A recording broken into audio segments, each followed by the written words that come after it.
What's up?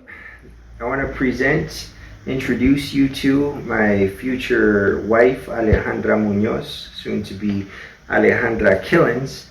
There's a profound mystery that the scriptures speak about, and it's a metaphor that relates to Jesus and the church, just like a man relates to his wife or his bride to be. Now, Jesus, he left his place in heaven to come down and to die and to give his life for his bride, the church. It's a remarkable display of love, and this is perhaps the strongest illustration that the scriptures give to the relationship between Jesus and the church. In fact, this passage speaks more about how the relationship, the dynamic should work between man and wife than it does how the dynamic works between the church and Jesus.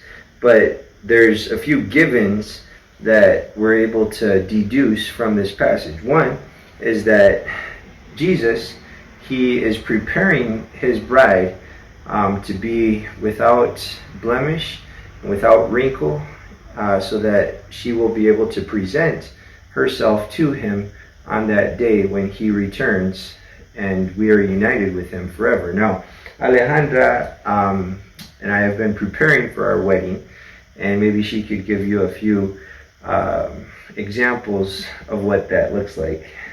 Yeah, well, it has been hard through all this pandemic stuff, but just to think about the dress which my sister is making for me, it's really cool, or like the invitations, or just think about the people that is going to be there, and just thinking how we can share with everyone or how they can share with each other.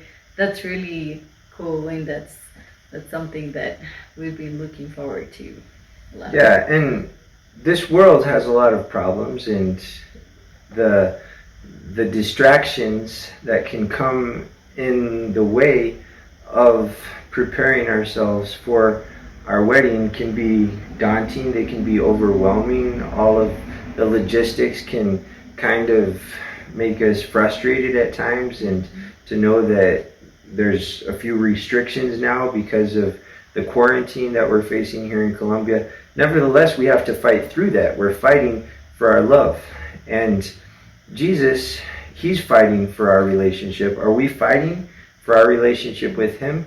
It says here that no one ever hated his own flesh, but he cares for it and he feeds it. In the same way, so Jesus, he also is preparing us without blemish and without wrinkle or stain, so that we will be holy for him on that day of our wedding.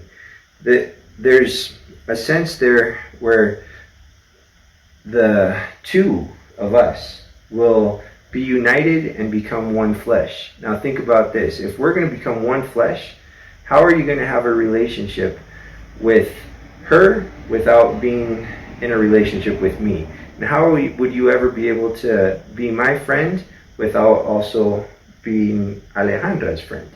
In the same way, you can't just love the church without loving Jesus, and you can't love Jesus without loving the church. In fact, you're a part of the church if you love Jesus, if you have faith in him.